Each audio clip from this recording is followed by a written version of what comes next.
तुम्हारा अन्नदाता, पग पग पर है संग तुम्हारे अन्नदाता। लहू किसानों का बन के पसीना सींचता है धरती का सीना। मेहनत का तेरी हक दिलवाने, नई तकनीक नई खोज बताने। पशुधन को गुणवान बनाना, पौध सुरक्षा को सिखलाना, खेती के सब गुर समझाने, भारत का सरताज बनाने।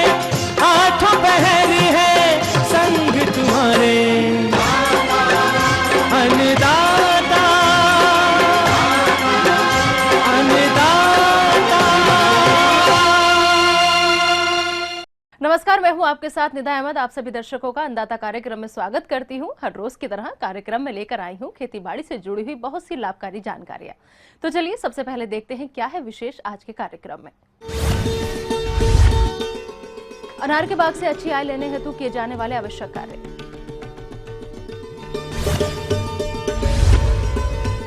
अच्छी बढ़वार हेतु पान बरेजों में किए जाने वाले जरूरी प्रबंधन। पंतनगर से प्रेषित वर्तमान सप्ताह का मौसम पूर्वानुमान और कृषि सलाह।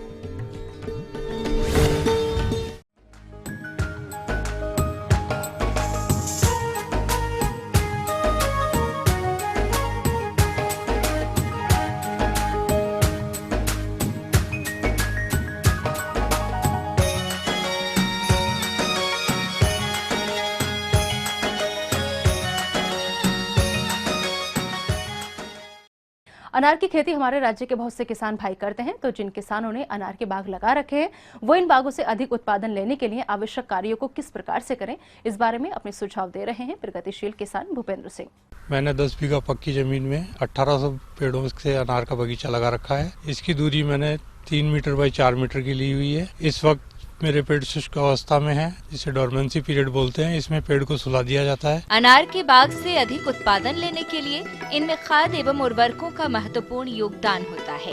यदि समय पर बाग में खाद एवं उर्वरक नहीं दिया गया तो पौधों की बढ़वार तो कम होगी ही, साथ ही उत्पादन भी कम मिलेगा। इसके उपरांत इनके अंदर ड्रिप के नीचे खड्डे खोद के 1 बाई 1 मीटर फुट का, उसके अंदर अपने को गोबर का खाद, DAP, वर्मी कंपोस्ट, ऑर्गेनिक खाद और माइक्रो फूड डालना पड़ता है। किसान भाइयों, अनार के बाग से अधिक उत्पादन लेने के लिए समय समय पर कटाई छंटाई का कार्य भी करना जरूरी होता है। इस कार्य में अवांछित घनी एवं रोगग्रस्त टहनियों को काट कर अलग कर देना चाहिए। उसके बाद में जनवरी के अंदर इसकी कटिंग करवा के पतझड़ करके फिर इसको पानी दिया जाता है। उसके बाद में इसके ऊपर कुछ स्प्रेज होते हैं, जैसे पहले अपना होगा, जैसे ही कटिंग करेंगे उसके बाद में अपने को इसके ऊपर इसका कली का और नीले तोते का स्प्रे मारना है। उसके बाद में कुछ फंजीसाइड का स्प्रे मारना पड़ेगा, कुछ इंसेक्टिसाइड का मारना पड़ेगा। इस तरीके से करके खेती को प्रारंभ किया जाता है। अनार के बाग में सिंचाई का भी महत्वपूर्ण योगदान रहता है, तो किसान भाइयों, आप अपनी भूमि एवं उपलब्ध पानी के अनुसार अनार के बाग में सिंचाई करें। उसके बाद में जब फूलों की सेटिंग होती है उस समय अपन इसमें पानी की बहुत कम जरूरत होने के कारण बहुत थोड़ा थोड़ा पानी देते हैं। जब फूल पूरा सेट हो जाता है, गुठली बन जाती है, उसके बाद पानी को धीरे धीरे बढ़ाया जाता है। इस तरीके से करके और ये खेती की जाती है। ये बहुत अच्छी खेती है। इसमें एक पेड़ पे तकरीबन 15 से 20 किलो फल आ जाता है 4 साल के पेड़ पे। अनार के बाग में दीमक का भी प्रकोप होता है, जिस कारण से अनार के पौधे सूख जाते हैं, तो किसानों को काफी नुकसान उठाना पड़ता है। तो अनार के बाग में इस कीट का नियंत्रण करना जरूरी हो जाता है। इसमें एक अत्यंत ध्यान देने वाली बात यह है किसान भाइयों के, अनार को पानी की बहुत कम जरूरत होती है। अगर अपन पानी इसकी जड़ के पास में देंगे तो इसमें फंगस ज़्यादा डेवलप होगा। इसलिए मैं आपको दिखाता हूँ कि जितना पेड़ का घिराव है उतनी दूरी पे ड्रिप को रखें आप, और उस जगह पे ही खाद वगैरह का इस्तेमाल करें। जैसा कि भी आप देखेंगे, इस तरह से आप इतनी दूरी पे पेड़ से खड्डा बनाएं, उसके अंदर फिर आप गोबर का खाद, DAP, वर्मी कंपोस्ट, ऑर्गेनिक खाद वगैरह ये सब डालें। जहाँ तक पेड़ का घिराव है उतनी दूरी पे पानी लगना चाहिए, क्योंकि जड़ें हैं वो अपने आप पानी के पास पहुँच जाती हैं वहाँ पे। इसको पानी की बहुत कम आवश्यकता है पेड़ को। इसमें किसान भाइयों, अपने यहाँ पे सर्दी बहुत ज़्यादा होती है, इसलिए ये रुत लेना उचित नहीं रहता। तो आप इसका तकरीबन नवंबर एंड में पानी बंद कर दीजिए। फिर उसके बाद में इसको आप जनवरी तक बिल्कुल पानी मत दीजिए पेड़ को, इसको कोई दिक्कत नहीं है पेड़ को पानी से। उसके बाद में जब जनवरी में आपकी कटिंग वगैरह हो जाएगी, इसकी पूरी पतझड़ हो जाएगा, उसके बाद में आपको इसको पानी देना है। इसमें रही प्रक्रिया पहले पानी देने की, तो जब अपन पूरी खाद वगैरह लगा के पत्ते वत्ते झाड़ के कटिंग करके पूरा कर लेते हैं, उसके बाद में आपको तकरीबन 4-5 घंटे का एक पानी देना है पेड़ को। फिर उसके बाद में आप इंतज़ार कीजिए, पत्ता आपका फुटान पे आ जाएगा, अच्छी फुटान आ रही है, सब अच्छा आ रहा है, तो आपको 15-15, 20-20 मिनट का पानी देके ही चालू करना है। और वो पानी भी आप आवश्यकता अनुसार, जैसा अपने मौसम है उस हिसाब से, ज़रूरत के हिसाब से पेड़ को दे, पर बहुत कम पानी दें। और जिन भाइयों ने ड्रिप सिस्टम नहीं लगा रखे हैं, वो भी छोटे ठावले बना के पेड़ से दूर, पेड़ के पास में ऊंचास रखें। पेड़ की जहाँ पे छाया जा रही है, पेड़ का जितना घेराव है, उतनी दूरी पे ही पानी का इस्तेमाल करें और कम से कम पानी दें। तो किसान भाइयों, इन सभी बातों को ध्यान में रखते हुए अनार की खेती करेंगे तो आपको अधिक उत्पादन प्राप्त होगा और अधिक मुनाफा भी होगा।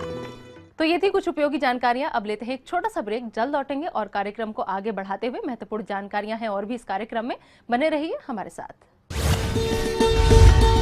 अच्छी बढ़वार है तो पान बरेजों में किए जाने वाले जरूरी प्रबंधन।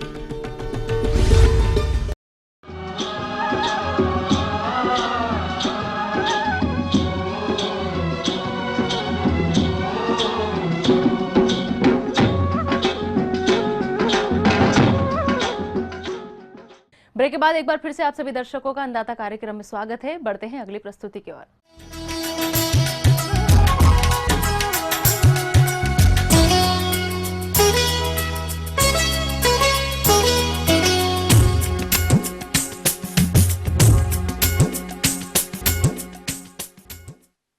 अपने प्रदेश में मौसम में बदलाव चल रहा है। ऐसी स्थिति में जो किसान बरेजों में पान की खेती कर रहे हैं, उनमें कुछ खास प्रबंधनों को करने की जरूरत होती है, क्योंकि मौसम के अनुसार इनका प्रबंधन नहीं करने पर पान की पत्तियों की क्वालिटी खराब हो जाती है, जिससे पान उत्पादक किसानों को नुकसान उठाना पड़ता है।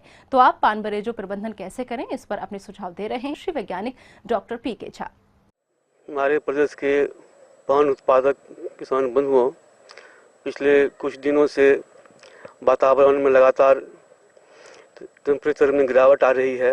ठंडा दिन पर दिन बढ़ते जा रहा है।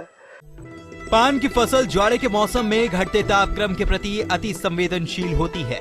जब वातावरण का तापक्रम 15 डिग्री सेंटीग्रेड से कम होता है तो पान की फसल पर प्रतिकूल प्रभाव पड़ता है, जिसके कारण पान की पत्तियां शीर्ष भाग की ओर से मुरझाने लगती हैं और तापक्रम 10 डिग्री सेंटीग्रेड से कम होने पर पौधे सूखने लगते हैं। तो पान की फसल को ठंड के दुष्प्रभाव से बचाने के लिए कौन कौन से प्रबंधन करना है, आइए जानते हैं। और मौसम के प्रतिकूल प्रभाव से पान फसल को बचाने के लिए कई सावधानी की आवश्यकता है। सबसे आवश्यक है कि बरेजा में का टेम्परेचर नहीं घटे, इसके लिए बरेजा को छत को, दीवार को पूरी तरह से कवर कर दें, ताकि अंदर का तापक्रम ज़्यादा कम नहीं हो।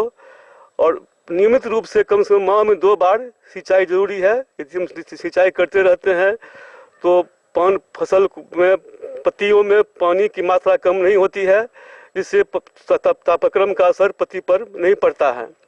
पान फसल में संतुलित पोषक तत्व प्रबंधन। पान की अच्छी पैदावार के लिए फसल में संतुलित पोषक तत्वों की जरूरत होती है। इसकी पूर्ति के लिए फसल में जैविक खाद जैसे नीम या सरसों की खली का प्रयोग करना अति उत्तम होता है। यदि जैविक खाद उपलब्धता कम हो तो रासायनिक उर्वरकों का समय समय पर प्रयोग कर सकते हैं। इन उर्वरकों की प्रति हेक्टेयर संतुलित मात्रा इस प्रकार है।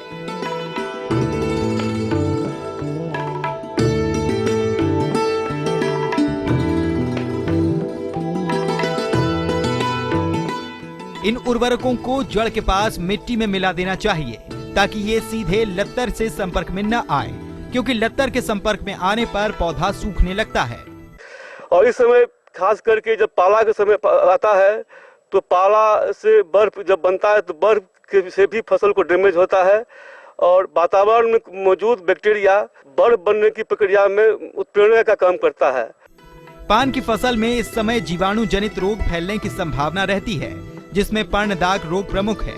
इस रोग से ग्रसित पौधों की पत्तियों पर काले रंग के पनीले धब्बे पड़ने लगते हैं, जो चारों ओर से पीले रंग से घिरे रहते हैं। ये धब्बे आपस में मिलकर एक बड़े धब्बे बनाते हैं। रोग से ग्रसित पत्तियां जमीन पर गिरकर बेल के तने को भी संक्रमित कर देती हैं, जिससे बेल सूखने लगती है। तो फसल में इनकी रोकथाम कैसे करें, आइए जानते हैं।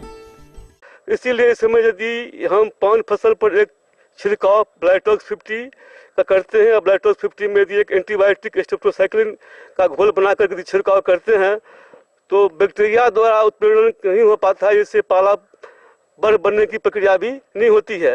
और इस प्रकार हम पान फसल को हम वातावरण खास करके प्रतिकूल टेम्परेचर गिरते हुए तापक्रम और पाला के डैमेज से हम फसल को बचा सकते हैं। आगे और भी हैं कुछ रोचक जानकारियां, पर यहाँ पर रुकेंगे एक और ब्रेक के लिए। जल्द हाजिर होते हैं। पंतनगर से प्रेषित वर्तमान सप्ताह का मौसम पूर्वानुमान और कृषि सलाह।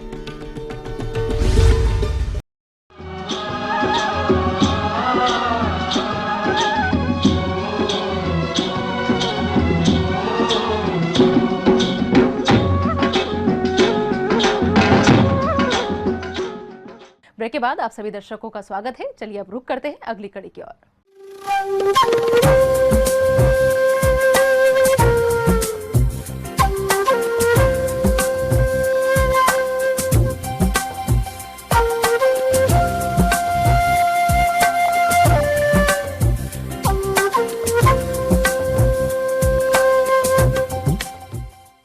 मौसम के अनुसार प्रबंधनों पर टिकी है आपकी खेतीबाड़ी, इसलिए मौसम पूर्वानुमान और उस पर आधारित साप्ताहिक कृषि सलाह इस प्रकार है। कृषि एवं मौसम विभाग के वैज्ञानिक डॉक्टर एच.एस. कुशवाहा द्वारा भेजे गए मौसम पूर्वानुमान रिपोर्ट के आधार पर इस सप्ताह पंतनगर एवं इससे लगे उत्तराखंड राज्य के ऊधम सिंह नगर एवं नैनीताल जिलों के मैदानी क्षेत्रों तथा इससे लगे पश्चिमी उत्तर प्रदेश के मुरादाबाद, रामपुर, बिजनौर, पीलीभीत, शाहजहांपुर, बरेली एवं बदायूं जिलों में इस सप्ताह का यह संभावित मौसम गेहूं की सभी अवस्था की फसल की बढ़वार हेतु अनुकूल रहेगा। इस सप्ताह संभावित शुष्क मौसम के कारण किसान भाइयों को सलाह दी जाती है कि वे गेहूं की सभी अवस्थाओं की फसल में इस सप्ताह आवश्यकता अनुसार सिंचाई करें।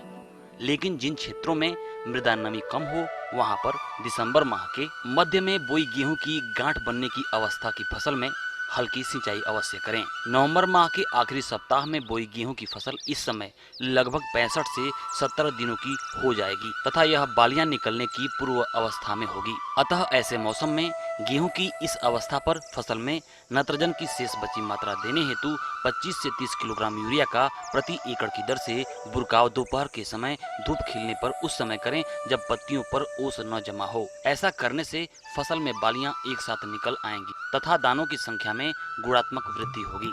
बालियां निकलने से पूर्व खेत में यदि किसी प्रकार के खरपतवार जैसे हिरणखुरी, कृष्णनील, बथुआ आदि हो रहे हों तब हंसिए की सहायता से निकलवाकर चारे में प्रयोग कर लें। ऐसा करने से फसल से अच्छी गुणवत्ता का अनाज प्राप्त होगा। ऐसे मौसम में गेहूं की किसी भी अवस्था की फसल में इस सप्ताह किसी प्रकार के कीट अथवा बीमारी लगने की कोई संभावना नहीं है। अतः किसान भाई किसी प्रकार के कीटनाशी अथवा फफूंदनाशी दवा का छिड़काव फसल पर न करें।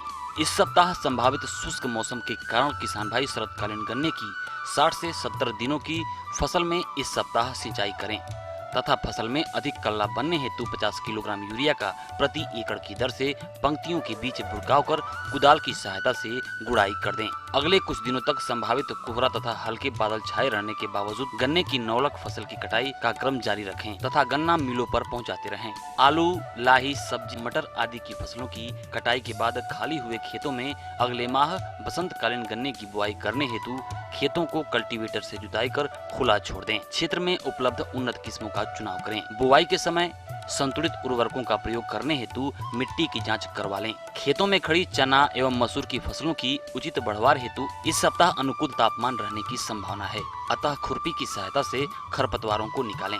चारे हेतु बोई बरसीम की फसल 60 से 65 दिनों की होने पर पहली कटाई करें तथा फसल की आगे वृद्धि हेतु यदि राख उपलब्ध हो तब राख का सुबह के समय बुरकाव उस समय करें जब पत्तियों पर ओस जमा हो।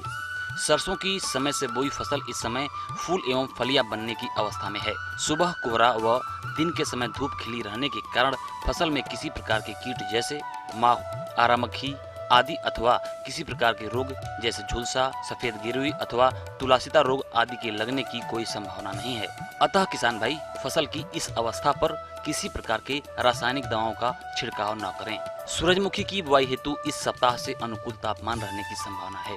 अतः सूरजमुखी की बुआई हेतु उन्नतशील एवं अधिक पैदावार देने वाली संकर किस्मों जैसे DRSH1, PSFH 118, KVSH 44, KVSH 53, KVSH 54, HSFH 848, PSC 36, PSC 309, PSC 336, PSC 8699 या श्रेष्ठा आदि में से किसी प्रजाति के प्रमाणित बीज का चयन कर बुआई करें। बीज किसी प्रमाणित संस्था से ही खरीदें। लेकिन यदि घर का बीज बो रहे हों तब बीज को 3 ग्राम कैप्टान प्रति किलोग्राम बीज की दर से उपचारित अवश्य कर लें। संकर किस्मों की बुआई हेतु बीज की मात्रा 3 से 4 किलोग्राम प्रति एकड़ व पंक्ति से पंक्ति की दूरी 60 सेंटीमीटर रखें। बुआई से पूर्व उर्वरक मृदा परीक्षण के आधार पर ही दें। लेकिन किसी कारणवश यदि मृदा परीक्षण न करवा पाए हों तब बुआई के समय 16 किलोग्राम नाइट्रोजन देने हेतु 35 किलोग्राम यूरिया, फास्फोरस देने हेतु 150 किलोग्राम सिंगल सुपर फास्फेट एवं 18 किलोग्राम पोटास देने हेतु 30 किलोग्राम म्यूरेट ऑफ पोटास प्रति एकड़ की दर से दें। कुहरा, पाला एवं ठंड के प्रभाव से फलत वाले आम, अमरूद तथा लीची के छोटे अथवा नए लगाए पौधों को बचाने हेतु घास फूस से बनी टटियों से अभी इस सप्ताह और ढका रहने दें। प्याज की 50 से 60 दिनों की नर्सरी की इस सप्ताह भी रोपाई जारी रखें। पहले रोपी प्याज की फसल में यदि खरपतवार हो रहे हों तब निराई कर यूरिया का हल्का बुरकाव कर दें। इस सप्ताह संभावित ठंड के प्रकोप से अपने पशुओं को बचाने हेतु रात्रि के समय अभी अंदर बांधना जारी रखें। संतुलित चारे हेतु सूखे चारे में हरा चारा बराबर मात्रा में मिलाकर खिलाएं। बरसीम अथवा रिजका अधिक मात्रा में खा जाने के कारण यदि किसी पशु को ब्लोट अर्थात अफारा बीमारी हो गई हो जिसमें कि पशु का पेट फूल जाता है, पशु बेचैन प्रतीत होता है, वह जुगाली करना बंद कर देता है। अतः यदि किसी पशु में ये लक्षण दिखाई दें तब पशु चिकित्सक की सलाह लें।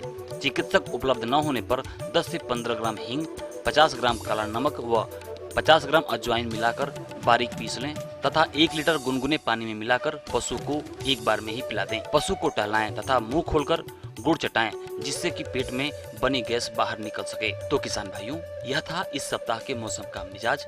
अगले सप्ताह मौसम की नई जानकारियों के साथ हम फिर हाजिर होंगे।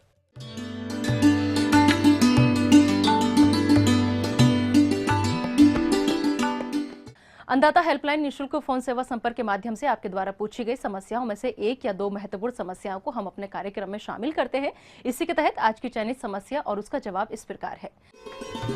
निःशुल्क अन्नदाता हेल्पलाइन में आज हमने जिस प्रश्न को शामिल किया है उसे पूछा है बहेरा कन्नौज के रंजीत गुप्ता ने। आपने गन्ने की कटाई के समय बरती जाने वाली सावधानियों के बारे में जानकारी चाहिए है, तो इसके लिए देखिए कार्यक्रम का यह अंश। जैसा कि हम देख रहे हैं किसान भाई, जो गन्ने की कटाई चल रही है और इसको हम मिल में भेजते हैं तो उसमें क्या क्या सावधानियां रखने की आवश्यकता है। इसमें हम देखें, सबसे पहले किसान भाई को देखना है कि जो प्रजाति हैं तो सबसे पहले अगेती प्रजाति होती हैं, उनकी जो परिपक्वता है वो लगभग हम देखते हैं कि 10 महीने में हो जाती है, 10 से 12 महीने में। तो उनको पहले कटाई की जानी चाहिए क्योंकि वो जल्दी परिपक्व हो जाती हैं। तो इस तरह से जो अगेती प्रजातियां हैं जिनमें कि आप देख रहे हैं कि CO 238 की बात करें कि सबसे ज़्यादा प्रचलित है और धीरे धीरे एरिया बढ़ता जा रहा है क्योंकि इसमें किसान को उत्पादन भी अधिक मिल रहा है और जो मिल हैं, गन्ने की चीनी मिल हैं, उनमें भी जो रिकवरी होती है उन्हें भी अच्छा मिल रहा है। इसके अलावा अन्य प्रजातियाँ जी हैं जो कोसे 1234 है या CO 118 है, ये भी उन्नतशील प्रजातियाँ हैं अगेती वाली। तो अगेती वालियों को सबसे पहले, या जो पुरानी प्रचलित प्रजातियां जिनमें चल रही हैं कि कोसे 96 268 जो प्रजातियां हैं या को पंत 84 212 हैं, तो इनमें हम ध्यान देखें कि जो अगेती प्रजातियां उनको पहले कटाई की जाए और जो मध्यम या देरी से पकने वाली प्रजातियां हैं जो कि 12 से 14 महीने में परिपक्व होती हैं उनको बाद में कटाई की जाए। दूसरा हम ये ध्यान रखें कि जब कटाई करते हैं उससे पहले आमतौर पर हम देखते हैं कि गन्ने में सिंचाई कर देते हैं। सिंचाई कर देना 1 सप्ताह पहले इसलिए ठीक रहता है कि उसमें किसान के हिसाब से देखा जाए तो गन्ने का वजन बढ़ जाता है जिससे कि उसका उत्पादन बढ़ जाता है। किसी भी फसल से अच्छा बाजार भाव प्राप्त करने में फसल की कटाई से पूर्व उसकी परिपक्वता की एक महत्वपूर्ण भूमिका रहती है। अगर हमारे किसान भाई गन्ने की फसल को परिपक्व होने से पूर्व ही उसकी कटाई कर देते हैं तो उस फसल की क्वालिटी और पैदावार दोनों में गिरावट देखने में आती है। इसलिए किसान भाई गन्ने की फसल की परिपक्वता अवस्था को कैसे पहचानेंगे, आइए जानते हैं। तो आमतौर पर हम देखते हैं कि एक तो जो पत्तियां हैं वो धीरे धीरे पीली पड़ के सूखने लगती हैं, पहला जो गुण है वही है। दूसरा हम देखें गन्ने को जब बजाते हैं तो मेटेलिक जैसी खट खट की आवाज़ आती है, लगता है गन्ना परिपक्व है। तीसरा पहचान ये है कि गन्ने को एकदम तोड़ेंगे तो गांठ से तुरंत टूट जाएगा। अगला पहचान ये है कि जिससे हैंड रिफ्रैक्टोमीटर कहते हैं, जिसमें विक्स जो एक पॉइंट होता है, ब्रिक्स की रीडिंग 18% से कम नहीं होना चाहिए। कम होगी तो एक तरह से कहा जाए उसका सीधा संबंध मिठास से होता है, रिकवरी से होता है। कम है तो मिठास कम होगी, रिकवरी कम निकलेगी, इसका मतलब गन्ना परिपक्व नहीं है। तो जो ब्रिक्स की रीडिंग है उसमें आप गन्ने को तोड़िए और उसका रस निकाल के उस ब्रिक्स पर डालते हैं 2 बूंद और उसमें वो रीडिंग देखते हैं तो 18 रीडिंग है और उससे ऊपर है 18 से, तो वो पूर्णतः परिपक्व माना जाता है। इस तरह से पके हुए गन्ने की पहचान विभिन्न बिंदुओं द्वारा करके आप और उसको कटाई के लिए तैयार माने। आमतौर पर देखने में आता है कि हमारे कुछ किसान भाई गन्ने की फसल को काटकर खेत में ही लाइन में बिछा देते हैं, जिससे गन्ने की उपज में कमी देखने में आती है, जिसके कारण फसल का अच्छा बाजार भाव प्राप्त नहीं हो पाता है। तो हमारे किसान भाई इस समय गन्ने की तैयार फसल को कैसे काटें और उसे मिल तक कैसे पहुंचाएं, आइए जानते हैं। गन्ने को कटाई के समय ध्यान रखें कि जमीन से सटा के मिला हुआ काटना चाहिए, क्योंकि जो रह जाएंगे ठूंठ, आप पहले पेड़ी काट रहे हैं तो भी उसमें गन्ना रह गया तो उत्पादन में हानि होगी। यदि बावक फसल काट रहे हैं तो उसमें ऊपर ठूंठ रह जाएंगे तो पेड़ी का फुटाव कम होगा। पेड़ी फसल में कटाई के आमतौर पर जब करते हैं तो जो भी हम उपयोग करते हैं साधन, चाहे बलकटी जिसे कहते हैं देसी या रांती होती है, उससे जब कटाई करते जाते हैं तो कटाई करने के बाद इसकी छिलाई तुरंत की जाए और छिलाई के बाद जो बंडल बनाते हैं उनको तुरंत ही जो भी आपकी बुग्गी है या ट्रैक्टर है उससे भर के मील में भेजा जाए। इससे उत्पादन अच्छा मिलेगा और मील को रिकवरी अच्छी मिलेगी। इसी कड़ी में जिस दूसरे प्रश्न को शामिल किया गया है उसे पूछा है पुरवा उन्नाव के भूपेंद्र सिंह ने। आपने पात गोभी की फसल में देख रेख पर जानकारी चाहिए तो इसके लिए देखिए कार्यक्रम का यह अंश। जैसा कि आप देख सकते हैं कि हमारे यहाँ इस वक्त बंधा गोभी की फसल लगी हुई है, जो कि लगभग 3 एकड़ रकबे में हमने लगाई है और इसकी रोपाई की अभी हमको लगभग 45 दिन हो चुके हैं और ये लगभग 70 दिन की किस्म है, जो बहुत ही जल्दी मैच्योर होकर के मार्केट में भेजने के स्थिति में आ जाएगी।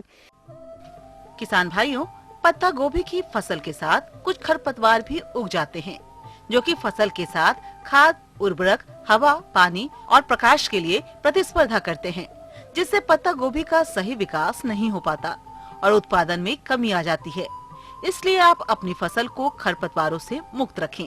खरपतवार के प्रबंधन का जहां तक प्रश्न है तो इस वक्त चूंकि फसल पूरे अपने पीक में है तो मांदा के बीच में तो जैसे आप देख सकते हैं नालियों में या बाकी अन्य जगहों में मैनुअल निंदाई ही कम करा रहे हैं हम, मतलब मजदूर लगा करके इनका रोगिंग या जो भी बीच में दूसरे पौधे आ जाते हैं उनको छटाई का काम चल रहा है। मगर अभी अब बहुत ज्यादा आवश्यकता नहीं पड़ रही है हमको इसमें निंदाई करने की, क्योंकि फसल ये पूरी तरह से बढ़ करके अपनी जगह को घेर ली है। पत्ता गोभी से अधिक और गुणवत्ता युक्त उत्पादन मिले, इसके लिए आपको फसल की जरूरत के अनुसार पोषक तत्वों का प्रबंधन करना होगा।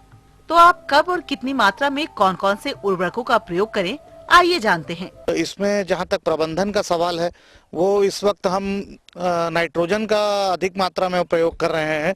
इसकी बढ़वार अवस्था है, इस समय में इसको यूरिया खाद की काफ़ी अधिक आवश्यकता होती है, तो हम इसको ड्रिप के माध्यम से प्रतिदिन करीब करीब 4 किलो यूरिया और 2 किलो पोटास की मात्रा इसमें अभी हम दे रहे हैं, जो लगभग 2 घंटा ड्रिप के माध्यम से दी जाती है, जो लगभग अगले 10 दिन तक चलेगा। उसके बाद में इसको खाद की आवश्यकता नहीं रहेगी, फिर कटाई करके हम इसको बाजार भेज देंगे। किसी भी फसल की वृद्धि और विकास में सिंचाई का अहम योगदान होता है, इसलिए आप पत्ता गोभी की फसल में सिंचाई का विशेष ध्यान रखें और खेत की मिट्टी के प्रकार को ध्यान में रखते हुए फसल की जरूरत के हिसाब से ही सिंचाई करें। जल प्रबंधन का जहां तक सवाल है वो ड्रिप के माध्यम से, जैसे कि मैंने बताया कि लगभग 2 घंटा पानी चल रहा है अभी, उतने में ही इसकी पूर्ति हो जा रही है। मौसम में भी चूंकि नमी लगातार बनी हुई है, थोड़ा ठंडक भी है, तो बहुत ज़्यादा पानी की आवश्यकता नहीं पड़ रही है। लेकिन फिर भी मिट्टी की अवस्था को देख करके थोड़ा बहुत या मौसम को देख करके 1 आध घंटा आगे पीछे दोनों ही स्थितियाँ हम करते हैं। पत्ता गोभी की फसल को कुछ कीटों से अधिक हानि पहुंचाई जाती है। यदि आपने कीटों का शुरुआती अवस्था में नियंत्रण नहीं किया तो यह कीट पत्ता गोभी की गुणवत्ता को खराब कर देंगे और आपको कम बाजार भाव की प्राप्ति होने से आर्थिक हानि का सामना करना पड़ेगा। इस वक्त सबसे सेंसिटिव अगर कुछ इस अवस्था में है इसके लिए तो वह डिबियम, उसी का ही मेन हमको ध्यान रखना है। डिबियम से जैसे कि मैंने बताया कि ये इसका बोरर है एक तरह से, जो इसमें छेद कर देगा, तो वो बंदा गोभी किसी काम की नहीं रह जाएगी। वो जैसे ही उसका प्रकोप दिखता है या कुछ परसेंट में इक्का दुक्का भी दिखता है तो हम उसके लिए तत्काल प्रबंधन शुरू कर देते हैं। कीट की प्रारंभिक अवस्था में जैविक नियंत्रण हेतु नीम तेल की 5 मिलीलीटर मात्रा को प्रति लीटर पानी के हिसाब से घोल बनाकर छिड़काव करें। यदि कीट का प्रकोप आर्थिक क्षति स्तर से अधिक हो तो रासायनिक नियंत्रण के लिए आप स्पोनोसाइड नामक दवा की 100 मिलीलीटर मात्रा को 500 लीटर पानी में मिलाकर प्रति हेक्टेयर छिड़काव करें। दवाएं भी काफी महंगी है, तो थोड़ा सा देख समझ के ही दवाओं का उपयोग करना चाहिए। तो उतना ही डालें अपन जितने की आवश्यकता हो, और वही चीज डालें जो उसके लिए जरूरी हो। इसके अलावा पत्ता गोभी की फसल में माहू कीट का भी प्रकोप होता है। यह कीट फसल की पत्तियों से रस चूसकर नुकसान पहुंचाता है, जिससे पत्ता गोभी का पूर्ण विकास नहीं हो पाता और उत्पादन में कमी आ जाती है। यदि आप कीट प्रकोप की प्रारंभिक अवस्था में नीम तेल की 5 मिलीलीटर मात्रा को प्रति लीटर पानी के हिसाब से घोल बनाकर छिड़काव करते हैं तो इस कीट का नियंत्रण आसानी से हो जाता है। हम ये उम्मीद करते हैं कि आज का कार्यक्रम आप सभी दर्शकों के लिए उपयोगी रहा होगा। किसान भाइयों, अन्नदाता आपकी सेवा के लिए संकल्परत है। कृषि संबंधित समस्या एवं सुझावों के लिए आप हमें इस पते पर संपर्क भी कर सकते हैं। प्रोड्यूसर अन्नदाता, ETV Uttar Pradesh Uttarakhand, Ramoji film city Hyderabad 501512। साथ ही आप हमें ईमेल भी कर सकते हैं। हमारा ईमेल है annadata.up@etv.co.in। इसके अतिरिक्त आप हमें निःशुल्क हेल्पलाइन नंबर 180010084599 पर सोमवार से शनिवार सुबह 10 से शाम 4 बजे के बीच संपर्क कर सकते हैं। अब आइए देखते हैं कल दिखाए जाने वाले कार्यक्रम की मुख्य झलकियां। अन्नदाता के सफलतम 14 सालों के सफर पर विशेष प्रस्तुति। बटन मशरूम उत्पादन है लाभदायक, एक प्रगतिशील किसान का अनुभव। फिलहाल अन्नदाता की पूरी टीम को दीजिए इजाजत। कल आपसे फिर होगी मुलाकात कृषि संबंधित कुछ और महत्वपूर्ण जानकारियों के साथ। नमस्कार।